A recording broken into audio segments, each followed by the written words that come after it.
네, 차이나 나옵니다. 오늘 중국 증시는 어떻게 흘러가고 있을까요? 유한타증권의 김석환 대리와 함께 중국 시황 확인해 보겠습니다.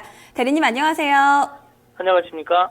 네, FOMC 금리 인상에 대한 불안감이 해소가 되면서 글로벌 증시 상승하는 흐름 보여주고 있습니다. 오늘 중국 증시도 전일 대비 1.68% 상승한 3,575포인트대 지나가고 있는데요. 오늘 중국 증시 특징으로는 무엇이 있을까요? 네, 오늘 중국 증시도 역시 글로벌 증시의 불확실성 해소에 소폭 강세의 모습을 좀 보이고 있다라고 볼 수가 있겠습니다.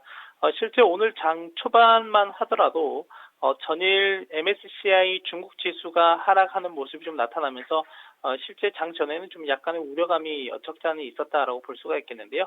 일단 오늘 장 중간에는 그런 우려감을 해소하는 모습들이 좀 나타나고 있다라고 볼 수가 있겠습니다. 현재 상해 종합지수의 차트 흐름을 좀 간략하게 보시면 좋을 것 같은데요.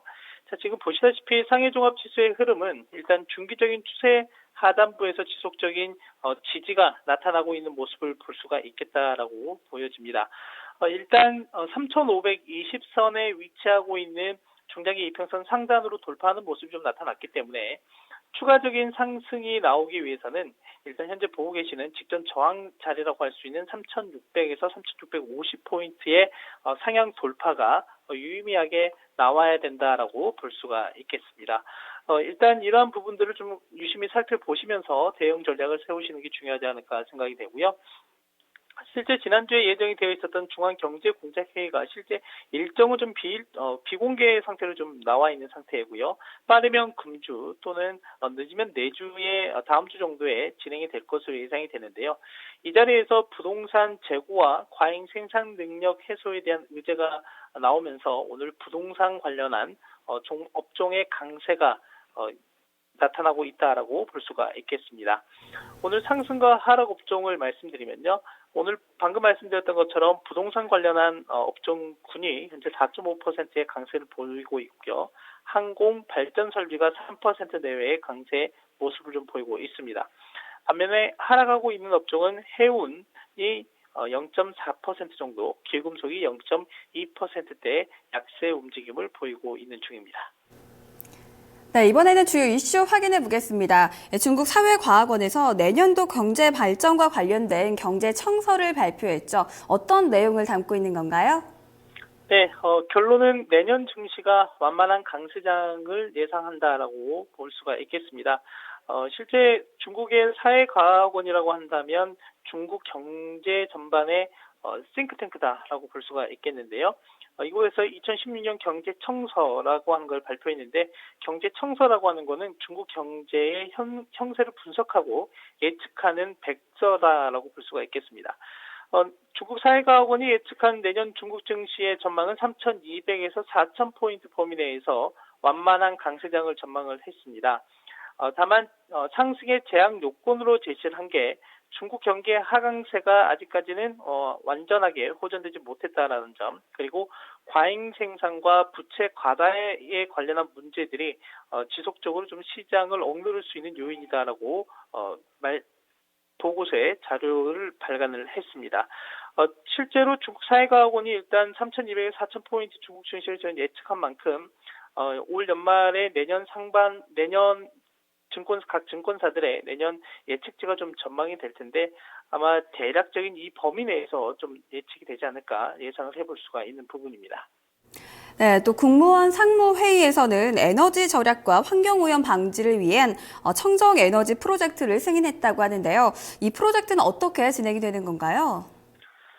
네, 일단 국무원 상무회의는 리커창 총리가 주관을 하는 회의입니다. 이 자리에서 지금 최근에 중국의 환경오염 문제, 특히 대기오염 관련한 문제도 상당히 심각한 문제가 대두가 되고 있는 부분인데요. 일단 이 어제 열렸던 회의에서는 수력과 원자력과 관련한 발전소를 건설하는 부분에 대해서 승인을 하는 절차가 좀 나왔습니다. 또한 뿐만 아니라 사업자 등록에 대한 절차를 좀 간소화하고 앞서 말씀드렸던 것처럼 수력과 원자력 관련한 발전소 건설 프로젝트를 승인하는 모습이 좀 나타나는데요. 수력 발전소 1기 그리고 원자력 발전소 2기 같은 경우는 신설을 하게 됐고요. 원자력 발전소 1기 같은 경우는 증축하는 안을 승인했다라고 보시면 되겠습니다. 이와 관련해서 관심 있게 지켜볼 관련주들이 좀 상당히 많이 있습니다. 하지만 그중에서 대표적으로 보실 만한 업종이 동방전기라고 하는 회사가 있습니다. 자, 화면을 통해서 좀 동방전기의 전반적인 흐름을 좀 한번 살펴보시는 게 좋을 것 같은데요. 자, 동방전기 같은 경우는 현재 실제 후광통 시행 직전만 하더라도 지난 1년 동안 주가가 100% 넘는 상승세의 움직임을 좀 보였었고요. 최근에는 6월 이후부터는 꾸준하게 하락세를 보이면서 일단 현재 저점 형성이 대략 11에서 13위안대에 형성이 되어 있다라고 볼 수가 있겠습니다. 그렇기 때문에 이러한 앞선 전방 산업의 지속적인 매출 호재성 재료들이 좀 유입이 되면서 향후에 추가적인 반등에 한번 기대를 가져볼 수가 있는 자리다라고 볼 수가 있겠고, 현재 구간에서는 대략 16에서 18위안대까지의 상승을 기술적으로 한번 기대해 볼 수 있는 자리다라고 볼 수가 있겠습니다. 이뿐만 아니라 상해 전기그룹이나 제일 대형 장비와 관련한 대표적인 종목들도 관심 있게 지켜보시면 좋을 듯합니다. 이번에는 후광통 유망주 확인해 보겠습니다. 오늘은 어떤 유망 종목 가지고 오셨나요? 네, 실제 지난해 상반기에 상해 종합 180 지수에서 제외됐던 중국 국제여행사를 다시 한번 가져왔는데요. 실제 그때 당시에 좀 제외가 되면서 이번 12월에 다시 재편입되면서 이번 주부터 거래가 재개가 된 회사다라고 보시면 되겠습니다. 중국 국제여행사 같은 경우는 중국 내 최대 규모 그리고 최고 실력을 갖춘 여행사다라고 볼 수가 있겠는데요. 전 세계 100여 개 국가에 약 1,400여 개의 현지 네트워크를 보유하고 있는 부분이다라고 볼 수가 있겠습니다. 뿐만 아니라 중국 내 최대 국영 면세점인 국영 면세점을 자회사로 좀 가지고 있다라고 볼 수가 있겠는데요. 이런 측면에서 중국 면세점의 시장 점유율 30%를 차지하고 있고요. 전국의 점포수가 약 200개 정도가 된다라고 볼 수가 있겠습니다. 자, 준비한 화면을 통해서 보시면 중국의 글로벌 10대 면세 시장 중에서 중국은 현재 약 3위 정도의 차지하고 있다라고 볼 수가 있겠는데, 이게 실제 자료치가 2012년 기준이고 실제 2013년과 2014년에 중국의 해외여행 출국객 수가 거의 1억 명에서 1억 3천만 명까지 증가하는 모습이 좀 있었기 때문에 아무래도 이 비중은 향후에 좀 더 증가할 가능성이 있다라고 보시면 되겠습니다. 뿐만 아니라 현재 글로벌 10대 면세 시장 중에서 우리나라가 약 10%의 비중으로 1위를 차지하고 있지만 향후 5년 내에는 분명히 이 부분에 대해서 지각 변동이 있을 것이다라고 보시면 되겠습니다. 다음으로 준비한 게 글로벌 면세점 순위를 좀 보시면 좋을 것 같은데요. 현재 차이나 듀티프리 그룹이라고 해서 중국 국제여행사의 자회사입니다. 자회사가 이제 글로벌리하게 14등을 하고 있지만 이 규모 측면에서는 향후에 꾸준한 상승이 예상이 되는 부분이다라고도 역시 볼 수가 있겠습니다.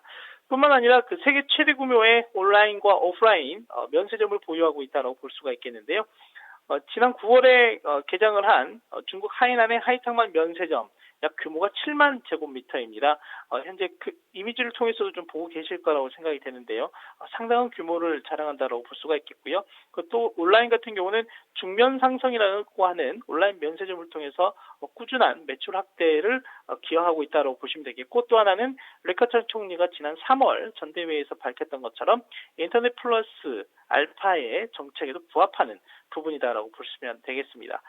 중국의 1인당 GDP가 꾸준하게 증가하고 있고 해외여행 출국자 수가 지난 10년 동안 연평균 16%씩 성장을 했고 향후 5년 후인 2020년경에는 약 2억 명 수준까지 증가할 것으로 예상이 되는 부분인 만큼 중국 국제여행사의 큰 수혜가 예상이 되는 부분이다라고 볼 수가 있겠습니다.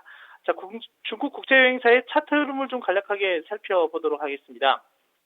실제 중국 국제여행사 같은 경우 지난 6월 11일 이 시점입니다. 이 시점에 편입 제외가 되면서 거래가 되지 않았었고요. 실제 시중에서는 거래가 됐었지만 후광통 매매를 하시는 분들은 매수가 안 된 상태였습니다. 매수는 안 되고 매도만 되는 그런 시간 지난 6개월 동안 지속이 됐다라고 보시면 되겠고, 이번 주부터 다시 편입이 되면서 후광통 대상 거래가 될 수 있는 부분이다라고 볼 수가 있겠는데, 지금 현재 시점에서의 움직임은 일단 지속적으로 저점을 높여가는 모습이 좀 전개가 되고 있고요. 현재 앞선 고점 부근에 저항이 좀 존재하고 있긴 하지만 지속적인 비중 확대를 해보셔도 될 만한 가격적인 매력이 있는 자리다 라고 볼 수가 있겠습니다.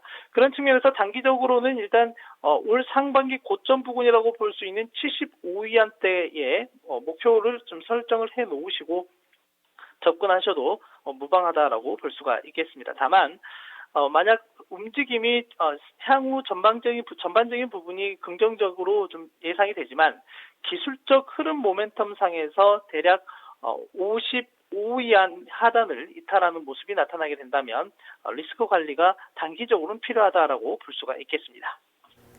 네, 마지막으로 체크 포인트 확인해 볼 텐데요. 중국 증시 마감 앞으로 30여 분 남겨져 있습니다. 더 살펴봐야 하는 부분 무엇일까요? 네, 일단 최근에 미국의 금리 인상이 되고 나서 가장 많은 내용이 나오고 있는 게 바로 위안화 약세 관련한 부분이다라고 볼 수가 있겠습니다. 그렇기 때문에 달러 위안의 동향을 좀 유심히 살펴보셔야 되지 않을까 생각이 되는데요. 자, 현재 화면을 통해서 달러 위안의 흐름을 좀 살펴보도록 하겠습니다. 실제 지금 최근에 언론을 통해서 계속 나오고 있는 내용이 중국의 인위적인 위안화 평가 절하 정책이다라고 볼 수가 있겠는데요. 실제 그런 흐름들은 최근에는 나타나고 있지 않다라고 말씀드릴 수가 있겠습니다. 실제 그 지난 8월 달에 3일 연속 위안화 평가 절하를 했던 인위적인 이러한 조치 이후에 실제 3개월 동안 조정의 양상이 지속적으로 좀 나타났었다라고 볼 수가 있겠고, 최근 시장에서의 이러한 위안화 절하 현상 같은 경우는 달러 강세에 대한 상대적인 관점에서 보실 필요가 있다라고 볼 수가 있겠습니다. 환율이라고 하는 것 자체가 단순하게 비교 가치이기 때문에 한 통화인 달러가 강세로 가게 되면 자연스럽게 위안화는 약세로 갈 수밖에 없는 부분이다라고 보시면 되지 않을까 생각이 됩니다.